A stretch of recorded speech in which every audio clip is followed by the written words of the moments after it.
Racer adalah istilah yang sering digunakan dalam dunia anak-anak mobil.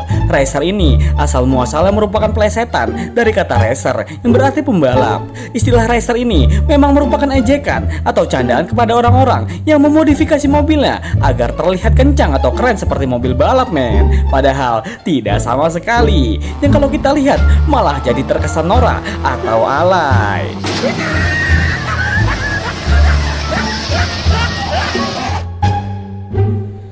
Kenapa nasi? Kenapa enggak jagung atau roti yang merupakan makanan pokok lainnya? Enggak gitu konsepnya, men. Karena rice atau nasi adalah sebuah kepanjangan yang berarti Rice Inspired Cosmetic Enhancements, atau bahasa kitanya adalah tambahan aksesoris yang terinspirasi dari mobil-mobil balap, men. Contoh umumnya adalah spoiler, air scoop, knalpot, lampu door, body kit, hingga stiker-stiker yang bergaya mobil balap, men.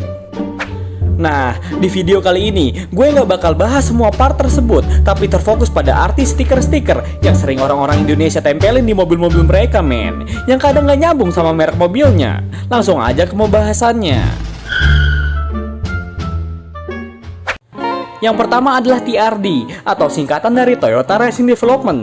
Dari namanya aja udah ada Toyotanya, men. TRD sendiri adalah sebuah tuner in-house dari Toyota, khusus untuk riset divisi mobil-mobil balap mereka, men. Sejarah TRD bermula pada tahun 57, ketika mereka pertama kali turut serta dalam ajang balap rally. Walaupun pada saat itu, mobil Jepang masih dipandang sebelah mata, tetapi mereka udah berpikir jauh ke depan untuk riset mesin mobil-mobil balap mereka, men. Gokil. Project mobil balap pertama Toyota adalah sebuah Toyota Crown Deluxe yang diriset untuk berkompetisi di ajang daya tahan rally 19 hari, men, yang berlangsung di negara Australia. Dan waktu itu, TRD masih memakai nama Toyota Sport Corner atau yang disingkat Tosco atau Tosco. Suka-suka lu udah nyebutnya bagaimana. Dan pada saat itu, Toyota Crown ini mampu menyelesaikan lomba sepanjang 17.000 km dan finish di posisi 47 dari 86 peserta, men. Tidak jelek dan tidak terlalu bagus juga. Nah, dan pada tahun 76, Tosco sudah berganti nama menjadi TRD. Dan di tahun 80-an, TRD sudah mulai ikut ajang-ajang balap di seluruh dunia, men. Mulai dari grup A Touring Cars, grup B Rally Cars, dan grup C Sport Cars. Di negara Indonesia sendiri, Toyota pertama kali memasukkan embel-embel TRD untuk mobil kecil mereka, men, yaitu Yaris Bakpao dengan tempel-tempelan body kit yang menjadikannya lebih mahal 25 juta daripada Yaris versi biasa. Sangat gokil.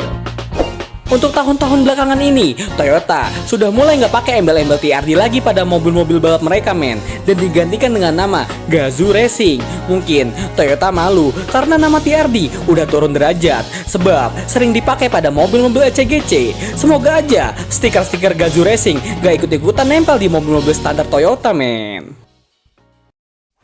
Jika Toyota punya TRD, maka Honda punya tuner in-house sendiri, yaitu Mugen.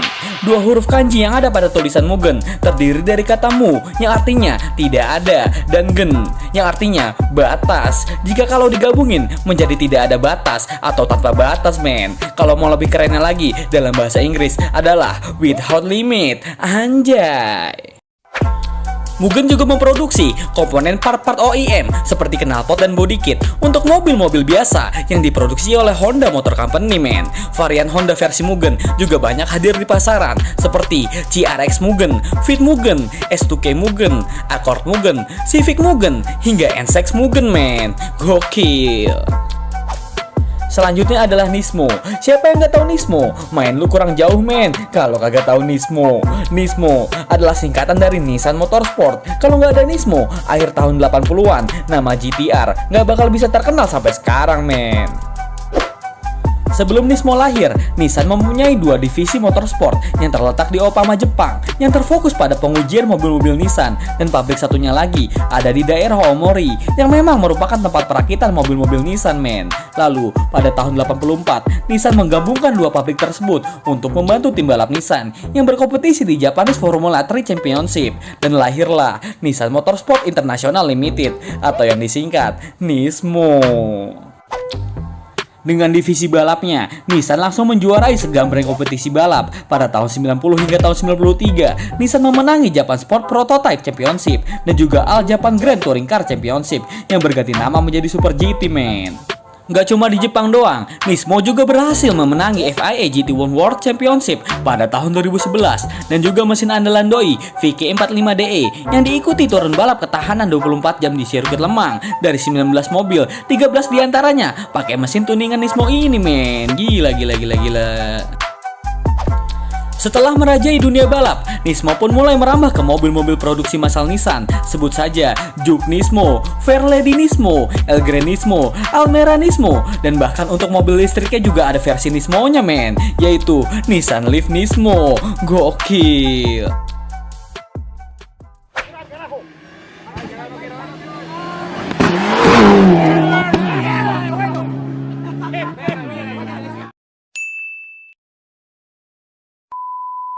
Lanjut, yang keempat adalah Rally Art. Dari namanya aja udah mendefinisikan kalau tuner in-house kepunyaan Mitsubishi ini terfokus kepada ajang rally, men. Sebenarnya bukan hanya rally Art juga berkecimpung dalam balapan off-road, men. Anjay.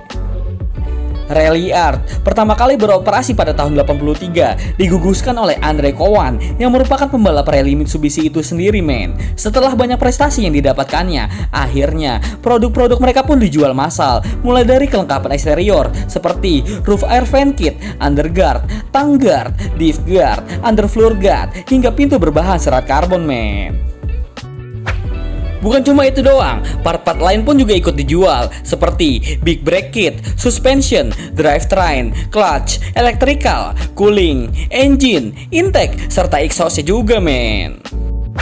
Spare part yang dijual tersebut tersedia untuk segala macam generasi Lancer Evolution, men, yang meliputi Lancer Evolution 5, Lancer Evolution 6, Lancer Evolution 6 Tommy Makinen Edition, Lancer Evolution 7, Lancer Evolution 8, Lancer Evolution 8 MR, Lancer Evolution 9, dan Lancer Evolution 10, men.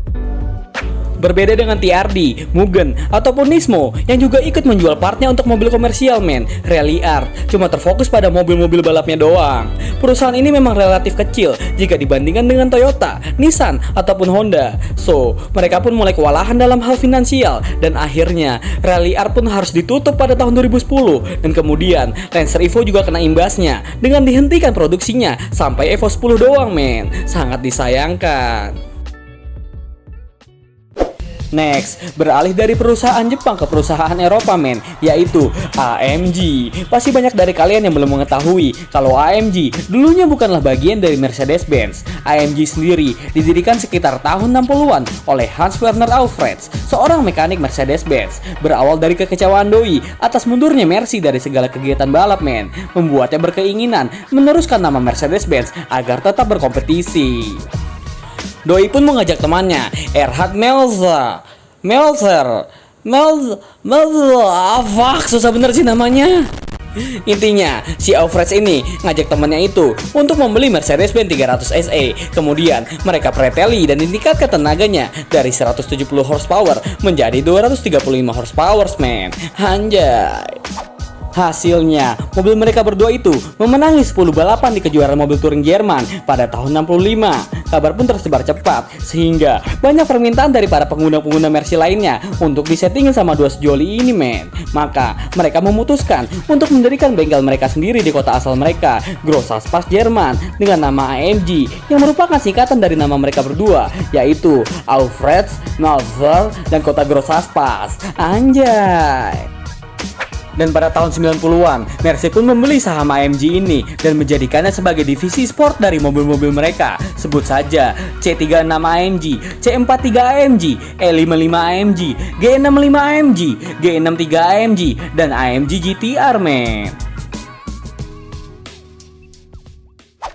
Dan tuner in-house terakhir yang gue bahas di video ini adalah tidak lain dan tidak bukan saingan senegara dari AMG, yaitu M Performance, kepunyaan BMW, atau yang kalau disok-sokin Inggris menjadi BMW. Padahal orang Jermannya sendiri nggak menyebut seperti itu. BMW.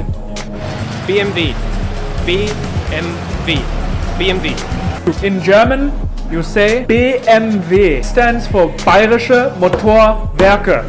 Yeah, it is not a funny term.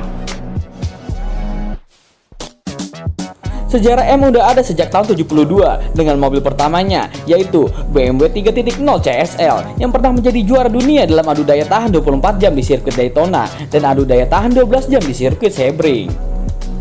BMW seri M dan BMW biasa yang memakai emblem M adalah mobil yang berbeda karena BMW M adalah mobil yang benar-benar diciptakan dengan tenaga maksimal, suspensi, serta aerodinamika yang sangat sempurna. Contohnya BMW M1, BMW M3, BMW M4, BMW M6, dan BMW X-Man. Intinya, BMW seri M memiliki DNA sebuah mobil balap yang legal di jalanan. Sementara BMW biasa yang memakai emblem M bisa dibilang mirip kayak TRD Sportivo-nya Toyota yang cuma ditambahin body kit dan beberapa aksesoris. Walaupun bisa dibilang gak pelan juga men, karena mesinnya juga dapat sedikit improvement agar mendekati seri M. Bagi kalian yang suka nonton MotoGP, BMW bekerja sama dengan Dorna selaku penyelenggara MotoGP itu men sejak tahun 99 dengan memakai setiap generasi BMW seri M untuk menjadi mobil safety car-nya MotoGP. Gokil. Dah lah, segitu aja dari gue. Semoga dengan adanya informasi ini, gue kagak ngeliat lagi tuh orang-orang yang asal nempelin mobilnya pakai stiker-stiker kagak nyambung. Mobilnya Brio, tapi ditempelin stiker TRD, atau mobilnya Xenia, tapi ditempelin stiker Mugen men. Gak habis pikir gue. Oke deh, thank you yang udah nonton. Sampai ketemu di video selanjutnya.